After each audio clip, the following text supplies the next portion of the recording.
Leak cycle इस देश में सबसे रेगुलर और सबसे स्टेबल पैटर्न और ट्रेंड है, और इस पर हमारी सरकारों के जो शिक्षा मंत्री हैं, एनटीए के जो चीफ हैं, वो चुपचाप अपनी सरपरस्ती में ये सारी चीजें होने दे रहे हैं। तो यहाँ से बहुत क्लियरली हमारी डिमांड है, एनटीए नेशनल ठग एजेंसी, नेशनल टैंपरिंग एजेंसी को तुरंत डिसबैंड किया जाए, एनटीए चीफ को पद से हटाया जाए, शिक्षा मंत्री तुरंत इस्तीफा दें और इसके बाद इस पर निष्पक्ष जांच हो। स्टूडेंट्स के भविष्य के साथ, स्टूडेंट्स की जिंदगी के साथ इस तरीके से खिलवाड़ करना, इस तरीके से मजाक बनाना, सरकारें और ये पूरा गठजोड़ बंद करें।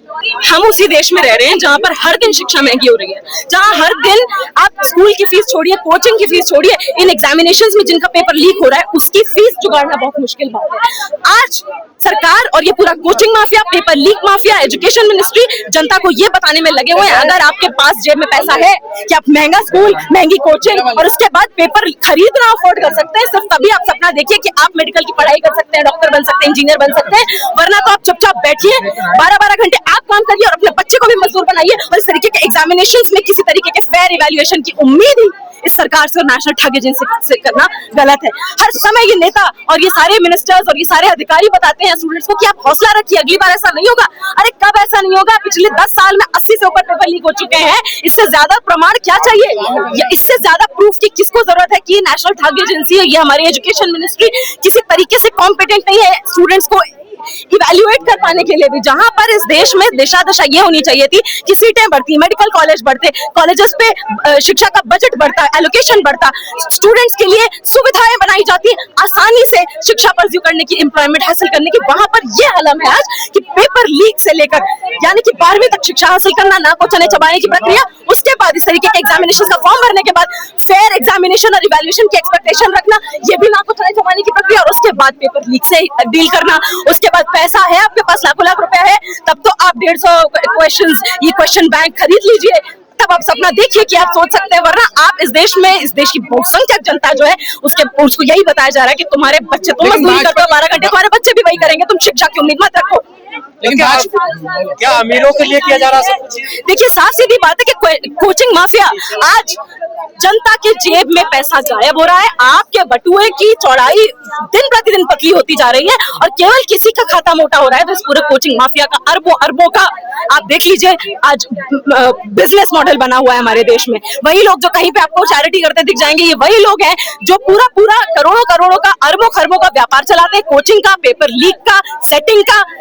आप एक बात बताइए, मेडिकल की पढ़ाई तो स्टूडेंट कर लेगा, इंजीनियरिंग की पढ़ाई कर लेगा, नेट की पढ़ाई कर लेगा, इन सारे एग्जामिनेशन की पढ़ाई कर लेगा, लेकिन पेपर लीक और पेपर सेटिंग से डील करने की पढ़ाई कौन कराएगा? सरकार कराएगी, यूनिवर्सिटीज कराएंगे, स्कूल कराएंगे। इस देश में छात्रों की अग्नि परीक्षा लेने के लिए पूरा तंत्र मौजूद है, लेकिन उनको जस्टिस दिलाने के लिए, उनके लिए फेयर इवैल्यूएशन सिस्टम रखने के लिए, उन्हें एक इनेबलिंग सपोर्ट प्रोवाइड करने के लिए यहाँ पर कोई भी बैठा हुआ नहीं है। भाजपा कह रही है कि उनको छोड़ा नहीं जाएगा, बख्शा नहीं जाएगा, उन पर कार्रवाई की जाएगी। देखिए, एक दूसरे की पीठ खुजाने से, एक दूसरे की सरपरस्ती में ही, ऐसा नहीं है कि ये कोई अनभिज्ञ है, इनको नहीं पता है कि कैसे ये पेपर लीक होते हैं, कौन ये पेपर लीक करता है और इसके लिए कितनी मोटी रकम कौन खाता है, इनको सबको मालूम है। लेकिन साफ सीधी बात यह है कि अभी कुछ दिनों में जब ये मामला रफा दफा हो जाएगा, कुछ दिनों बाद फिर से कोई पेपर लीक होगा, और जब तक स्टूडेंट्स प्रदर्शन नहीं करेंगे, जब तक हाय तौबा नहीं मचाई जाएगी, तब तक ये मुद्दा भी नहीं बनेगा। 2024 में हमने देखा है कि कितने मैसिव प्रोटेस्ट होते हैं, इतने स्टूडेंट्स को खदेड़ कर उन पर एफआईआर दर्ज कराई जाती है, पीटा जाता है, दूर के थाने ले जाया जाता है, और उसके बावजूद भी वहां पे हमने देखा है कि नीट यूजी का पेपर लीक होता है, कुछ दिनों बाद नेट का पेपर लीक हो जाता है, और वो नेशनल ठग एजेंसी जैसी की तैसी वहीं पर बैठी हुई है। यहाँ से हमारी डिमांड है, नेशनल ठग एजेंसी को डिसबैंड किया जाए, एनटीए डिसबैंड किया जाए, चीफ को हटाया जाए, शिक्षा मंत्री धर्मेंद्र प्रधान को इस्तीफा दें, नहीं तो उनको पद से हटाया जाए, और निष्पक्ष जांच हो इस तरीके के पेपर लीक्स की। इस तरीके के कोचिंग माफिया, शिक्षा का जो बाजारीकरण, खुलेआम निजीकरण हो रहा है, उसको बंद किया जाए, और इस देश के युवाओं को 22 लाख बच्चों का भविष्य बर्बाद हो गया, वो तो नजर ही नहीं आ रहे। देखिए कुछ लोग आते हैं बस सड़कों पर। देखिए साफ सीधी बात यह है कि आज सरकार ने और पूरे तंत्र ने इतना हरास करके, इतना डिमोटिवेट कर दिया स्टूडेंट्स को, आज प्रोटेस्ट करना भी बहुत मुश्किल है। आप सभी लोग जानते होंगे 2024 में कितने बड़े प्रोटेस्ट हुए एजुकेशन मिनिस्ट्री के सामने, एनटीए के सामने, और कितनी जगहों से स्टूडेंट्स को खदेड़ कर भरा गया, उन पर एफआईआर की गई है कि आप अपना विरोध तक दर्ज नहीं कर सकते, आप अपना आक्रोश तक दर्ज नहीं कर सकते, आप अपनी आह तक सरकार से रजिस्टर नहीं करवा सकते, मीडिया को रजिस्टर नहीं करा सकते। इतना मुश्किल माहौल हमारी सरकारों ने, ठग एजेंसी ने कर दिया है। इसको बदलने की जरूरत है, सरकार अपने आप नहीं करने वाली। वाली ना, एनटीए अपने आप नहीं करने वाली। पाएगी आपको लगता है? जो भी हमें सुन रहे हैं सारे स्टूडेंट से, यूथ से अपील है कि अपने अधिकारों के लिए, इन दिक्कतों का सामना करने के लिए, कब तक हम मेंटल हेल्थ की पिल्स खाते रहेंगे, कब तक थेरेपिस्ट के ऑफिस में आप दौड़ेंगे, कब तक आप एक फीस कोचिंग सेंटर को देंगे और दूसरी जेब से आप फीस किसी थेरेपिस्ट को देंगे और साइकोलॉजिस्ट को देंगे। वो पैसा कहाँ जा रहा है सोचिए, आपकी मेंटल हेल्थ कहाँ जा रही है सोचिए। सड़कों पर उतरिए, आज संगठित संघर्ष की जरूरत है। आज संगठित होकर शिक्षा के बाजारीकरण, निजीकरण और कोचिंग माफिया के खरबों अरबों के बिजनेस मॉडल का भंडाफोड़ करने की जरूरत है।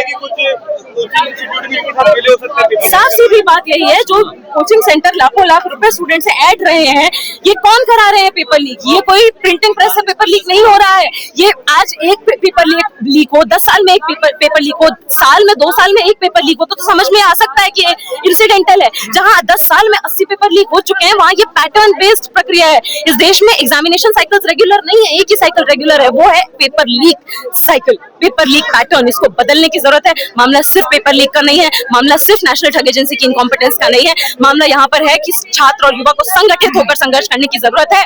इस तरीके के नेक्सस को तोड़ पाने के लिए, शिक्षा के बाजारीकरण, निजीकरण को तोड़ पाने के लिए, नए कॉलेज खुलवाने के लिए, नई सीटें बढ़वाने के लिए, एजुकेशन और डिग्निफाइड एम्प्लॉयमेंट अपॉर्चुनिटीज को बेहतर तरीके से हासिल कर पाने के लिए संगठित संघर्ष की जरूरत है। लेकिन बीजेपी तो हमेशा कहती है हम छात्रों के साथ खड़े हैं, अगर उनके साथ कुछ भी गलत होता है हमेशा कंधे से कंधा मिलाकर साथ हैं। हाँ, साथ खड़े हैं ना, पेपर लीक कराने के लिए साथ खड़े हैं ना। जो ऑफिशियल्स इसके लिए जिम्मेदार हैं, उनको उनके पद पर बनाए रखने के लिए साथ खड़े हैं। ये स्टूडेंट्स के साथ नहीं खड़े हैं, ये यूथ के साथ नहीं खड़े हैं, ये जनता के साथ कहीं पर भी नहीं खड़े। और ये साफ तौर पर इस चीज से हमें दिखाई पड़ता है कि जिस देश में किसी टेस्टिंग एजेंसी की सरपरस्ती में 10 साल में 80 पेपर लीक हो जाए, उस ठग एजेंसी को, टेस्टिंग एजेंसी को अगर डिस्बैंड नहीं किया जाता है, तो उस देश की सरकार और उस देश की एजुकेशन मिनिस्ट्री का किसी तरीके का इंटेंट नहीं है, 1% भी इंटेंट नहीं है स्टूडेंट्स का फेयर इवैल्यूएशन लेने का। तो उस इंटेंट पर से सवाल उठाने की जरूरत नहीं है, उससे डिप्रेस होने की जरूरत नहीं है, सिर्फ दुखी होने की जरूरत नहीं है। सड़कों पर उतरकर इनको याद दिलाने की जरूरत है कि हम जो दोनों जेब से पैसा देते हैं, सरकार को, कोचिंग माफिया को, टेस्टिंग एजेंसीज को, उसका हिसाब मांगिए, अपने अधिकारों का हिसाब मांगिए, अपने अधिकारों के लिए संगठित तौर पर सरकार से जवाबदेही मांगिए, अपने अधिकार मांगिए।